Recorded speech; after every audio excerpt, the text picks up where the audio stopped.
Former British International Secretary Clare testified to the Iraq inquiry panel. She says the Attorney General and Prime Minister Tony Blair misled the cabinet over the legality of the war in Iraq. Ms. Short, who resigned 8 weeks before the war began, testified Tuesday at this hearing of the British Iraq War inquiry. This is 2.5 hours. I think everyone in the room will be aware that Clare Short has written and spoken extensively of her views on Iraq, and today is an opportunity to hear those views within the process of this inquiry, and an opportunity for Clare Short to respond to the many comments made by other witnesses about DFID and at times by herself.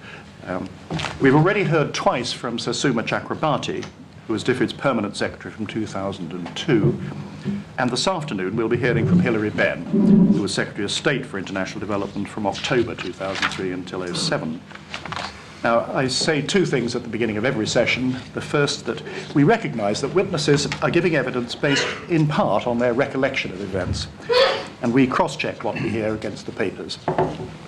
And second, I remind every witness that they will later be asked to sign a transcript of their evidence to the effect that the evidence they have given is truthful, fair and accurate. And with those preliminaries, I think I'll turn straight away to Sir Martin Gilbert to open the questions. Martin. Sure. In a letter which has just been declassified about 1 minute ago, your private secretary wrote to John Sawers at Downing Street on the 15th of March 2001. The International Development Secretary is concerned the DFID was not invited to contribute to the discussions that led to the formulation of the proposed new policy framework on Iraq. To what do you attribute this exclusion? Well, when DFID was set up in 1997, there was old habits because the old ODA had been part of the Foreign Office.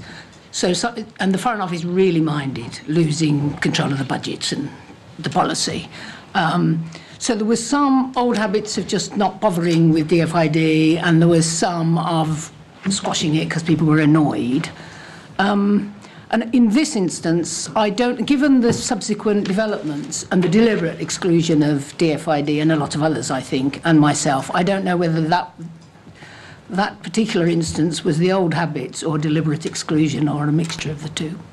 When it came to the actual discussion of the new Iraq policy framework, we asked Mr. Blair on Friday whether it had been discussed in Cabinet, and he replied that it had not been discussed in Cabinet. But he went on to tell us the discussion we had in Cabinet was substantive discussion.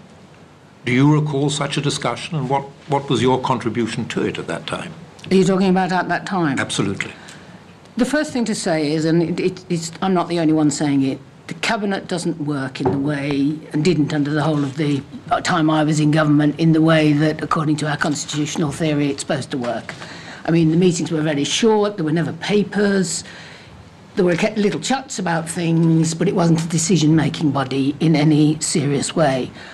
And I don't remember at all Iraq coming to the Cabinet in any way whatsoever at that time. So the phrase substantive discussion is not as you recall? I don't think there was substantive discussion, I'm afraid, of anything at the Cabinet. I think the Butler report was right. It became so for government, and if ever you raised an issue that you wanted to bring to the Cabinet, Tony Blair would see you beforehand and cut it off and say we don't want those things coming to the Cabinet, which he did to me in July before we broke up for the summer, when the Cabinet doesn't meet, when there was stuff in the press about Iraq, and I said I really think we should have a discussion of Iraq, and he said I don't want us to, it might leak into the press. But it was leaking into the press anyway. But that was actually going to be my next question, which was, at what point did you raise your concerns about Iraq with him, and how did you express them? What were your concerns at that time? I asked in July, because we were coming to the breakup, if we could have a discussion on Democratic Republic of Congo, I think Sudan, and for personal reasons, Iraq, because Iraq had been in the press.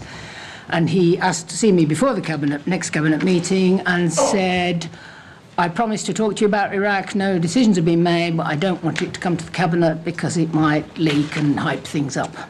And then there was no Cabinet all through the summer break, which there isn't, you know, and Parliament isn't. Sorry to interrupt, we're in 2002, aren't we? Yes. Yeah. And then we went to Mozambique together on the way to the meeting in Johannesburg of 10 years after Rio on the World Conference on Sustainable Development. And I can't remember whether I asked to see him. Anyway, he saw me privately there and said, don't worry, we're going through the UN. And I said, what are the military options? I really think we should make progress on Palestine, get the Palestinian state, transform the atmosphere in the Middle East, get the Arab countries to help us with Iraq. You know, this would be a better way of doing things. And he said, on the military, I haven't had any presentation. I will make sure that you're informed. I think that's now factually not true. I have a diary, if any of this you want. It's not a very fancy diary, but there are contemporaneous notes of some of these things I'm saying. Different to the notes in your book, in addition to that? No, the notes in the book are taken from the diary, but they don't include all of it. All right, thank you. Papers to which we've had access show that as late 2002, you and your senior officials were feeling frustrated by your continued exclusion from other parts of the Whitehall planning machine, particularly the Ministry of Defence. How did you know that you and your department were being excluded?